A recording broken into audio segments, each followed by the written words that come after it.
घर में तुम लीन हो। महाराज दुनिया के लोग नहीं समझते कि शंकर पर जल चढ़ाने का क्या लाभ है।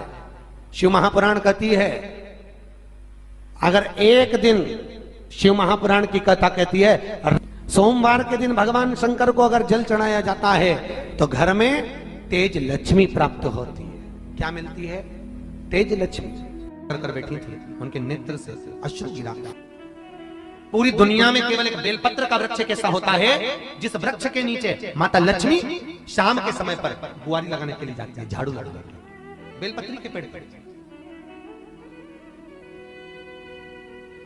बेलपत्र का वृक्ष, जिसके यहाँ लक्ष्मी नहीं टिकती हो, पैसा घर में नहीं आता हो, बहुत चिंता लगी रहती हो, लक्ष्मी से जुड़ी हुई, व्यापार से जुड़ी हुई, पैसा आ ही नहीं लिया, बहुत मेहनत कर रहे हो।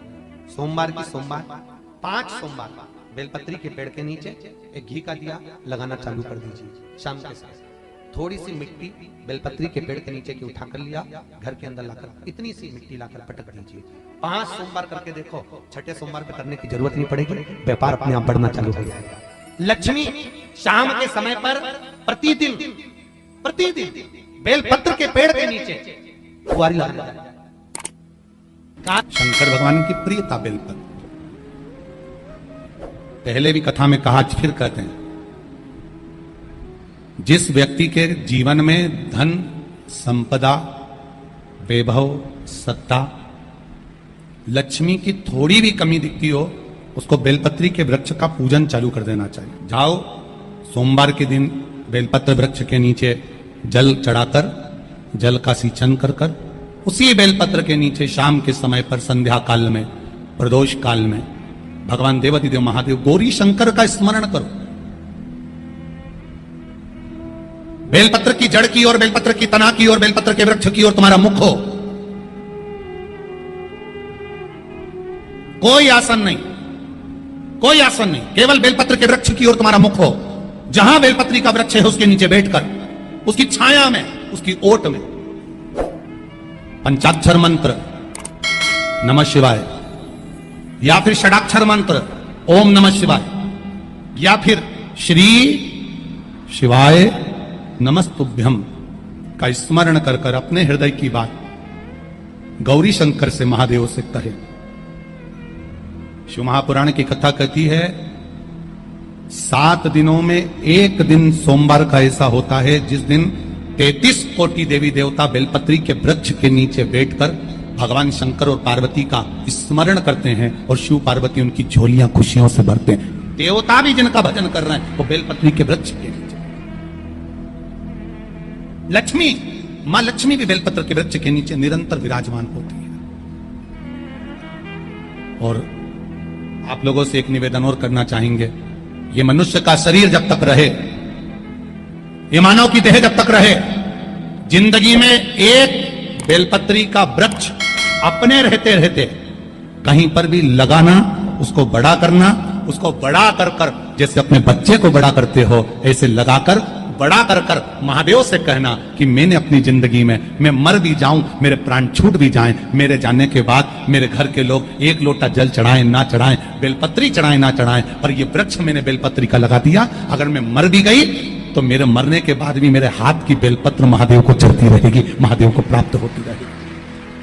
लगाओ एक बेलपत्री के पौधे को, छोटे से बड़ा करो, बड़े से बड़ा करो, बड़े से बड़ा करो, और बड़ा करने के बाद उसको कहीं तुम्हारी मर्जी पड़े जहां उस बेलपत्री के वृक्ष को लगाओ। अगर गलती हो गई है, बहुत गलतियां हो गई, बहुत दुख पड़ गया, तकलीफ में आ गए, लग रहा है कि मुझसे बहुत गलतियां हुई है, बाबा मेरी नहीं सुन रहा, ये बेलपत्री का भाग की डंडी पीछे की ओर कर, जहां बैठकर बेलपत्र चढ़ा रहा, पत्ती का मुख अपनी और डंडी का मुख सामने। शिव की कुछ आराधना है, मेरे भोले बाबा की कुछ आराधना है।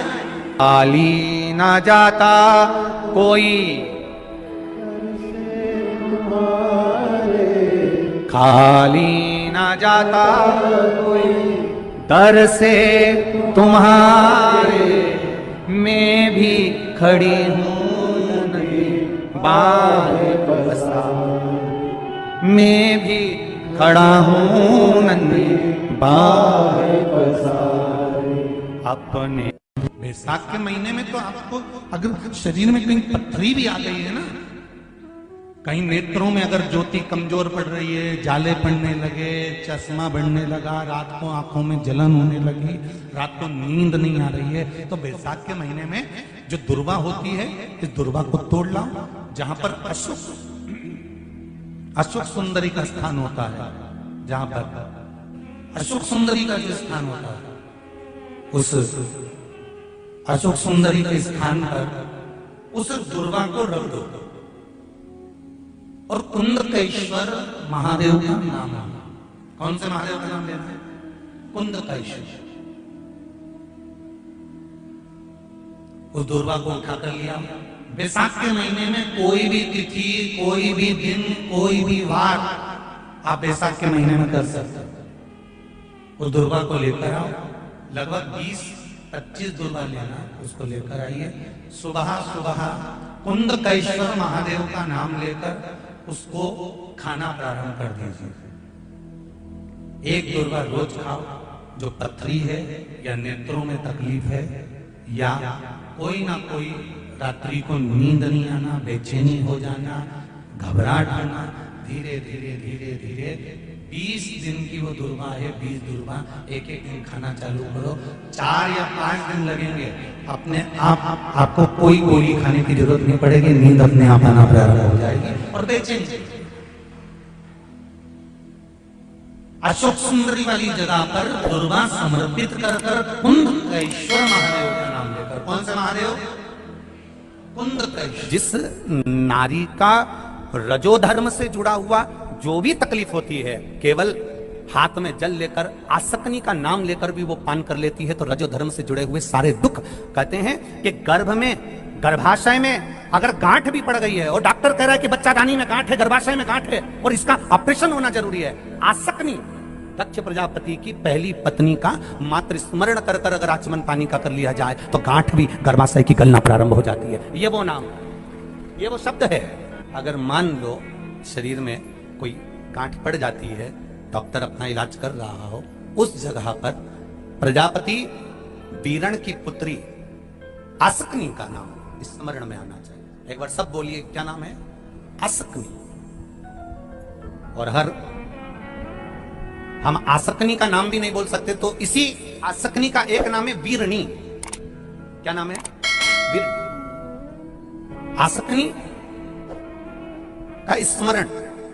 अगर गांठ भी गर्भाशय में है और डॉक्टर बोल रहा है कि ऑपरेशन है, कराना है, डॉक्टर साहब से कहना, साहब जल्दी तो नहीं है ना, 15 दिन का समय तो मिल सकता है या 10 दिन का समय तो मिल सकता है इसका ऑपरेशन कराने के लिए।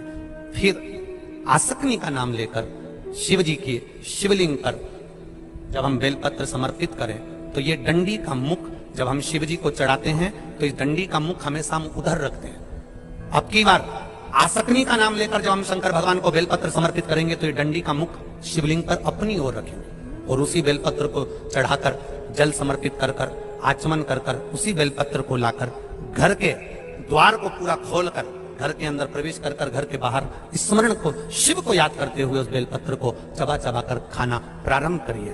10 दिन मांगिए आप, ये 10 दिन के बाद मैं ऑपरेशन कराऊंगी, मना नहीं, पर एक बार मैं मेरे महादेव का नाम का स्मरण करना चाहती हूँ, एक बार शिव तत्व को जान। क्या नाम है? जम के बोलो, नाम बोलो फिर से। आसक्ति। इस नाम की मूलता का स्मरण करिए। बीरणी आसक्ति। जैसे गणेश जी की 2 सूंड होती है, एक राइट सूंड का गणेश, एक लेफ्ट सूंड का गणेश।